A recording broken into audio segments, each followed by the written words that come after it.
भारत के प्रधानमंत्री नरेंद्र मोदी ने उत्तर प्रदेश के अयोध्या मंदिर में रामलला की मूर्ति की प्राण प्रतिष्ठा की। रामलला की प्राण प्रतिष्ठा समारोह में श्री राम जन्मभूमि तीर्थ क्षेत्र ट्रस्ट के कोषाध्यक्ष स्वामी गोविंद देव गिरी जी महाराज ने आध्यात्मिक प्रतिबद्धता और व्रत के सख्त नियमों के पालन करने के लिए प्रधानमंत्री नरेंद्र मोदी की सराहना की। कहा कि पीएम मोदी ने कठोर उपवास और ध्यान किया, जो धार्मिक नेताओं द्वारा निर्धारित अपेक्षाओं से कहीं ज्यादा था। पीएम मोदी ने 3 की जगह 11 दिन का संपूर्ण व्रत रखा। स्वामी गोविंद देव गिरी जी महाराज ने कहा कि मैंने तो कहा था कि हम लोगों ने महापुरुषों से परामर्श करके लिखा था, आपको केवल 3 दिन का उपवास करना है, लेकिन आपने 11 दिन का संपूर्ण व्रत किया। मैं थोड़ा तार्किक हूँ। बहुत पहले आपकी परम पूजनीय माताजी से मिलकर मैंने रिकन्फर्म भी किया था कि आपका यह अभ्यास 40 वर्षों का है। पीएम मोदी की सराहना करते हुए महाराज नजर आए,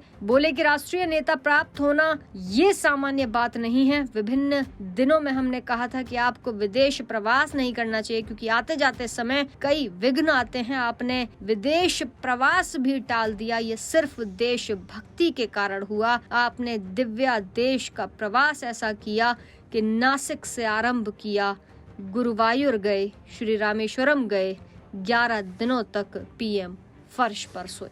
आप पूरी भारत माता के हर कोने में जाकर के निमंत्रण दे रहे थे कि आइए दिव्य आत्माओं, अयोध्या पधारिए और हमारे राष्ट्र को महान बनाने के लिए आशीर्वाद दीजिए। आपको 3 दिनों तक भूमि शयन चयन करना चाहिए। 11 दिनों से आपने भूमि शयन किया। ठंड में इस प्रकार का चयन करना मानो स्वयं ब्रह्मा जी का आशीर्वाद हो। भारत की संस्कृति का सबसे मूल्य शब्द है गुरुदेव। केवल एक राजा याद आता है जिसमें सब कुछ था, और उसी राजा का नाम छत्रपति शिवाजी था।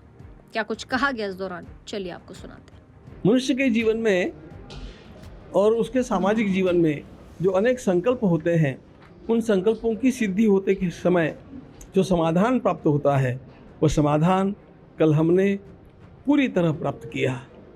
मुझे याद आ रही थी हमारे अनेक कार सेवकों की, और उनके भी पूर्व जिन लोगों ने आत्म बलिदान इस दिव्य कार्य के लिए किया था, उन सब की।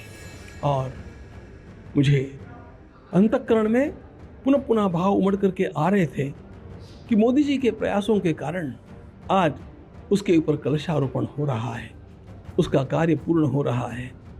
काम बहुत लोगों ने किया, लेकिन आखिर इन सब लोगों की एकत्रित शक्ति ने मोदी जी को खड़ा कर दिया।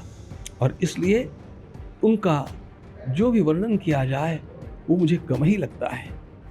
मैंने केवल भावुकता में उनको राजर्षि नहीं कहा, उस प्रकार का उनका जीवन मैं देख रहा हूँ। कल समय अल्प था, इसलिए मैं पूरा बोल भी नहीं पाया, लेकिन इन 11 दिनों में उन्होंने भगवान श्री राम के मंत्र का बहुत जप किया है। मंत्र हमने ही भेजा था, लेकिन वो लगातार अखंड जब भी खाली थे उस मंत्र का जप कर रहे थे। ये मैंने स्वयं अवलोकन किया है। तो इस प्रकार अपने को अपनी वाणी से, अपने मन से और अपने कर्म से, अपने संसर्ग से साधने वाला कोई एक राष्ट्रनायक हम लोगों को प्राप्त हो जाए, ये देश का सौभाग्य है। बता दें कि कहा गया कि शायद 3 दिन का उपवास करना था, लेकिन 11 दिन का उपवास किया गया। 3 दिन मंदिर में रहे और महाराज ने कहा कि मुझे राज नहीं करना है, मुझे संन्यास लेना है। उनको समझाया और लौटा करके लाए गए कि ये भी आपका कार्य है। हिमालय से लौटकर भेज दिया कि जाओ भारत माता की सेवा करो। कुछ स्थान ऐसे होते हैं जहाँ पर आधार के साथ अपना मस्तिष्क अपने आप झुक जाता है। आज छत्रपति शिवाजी महाराज के गुरु समर्थ रामदास स्वामी महाराज की याद आ गई। ये भी महाराज जी ने कहा कि पीएम मोदी के द्वारा किया गया कार्य सराहनीय है।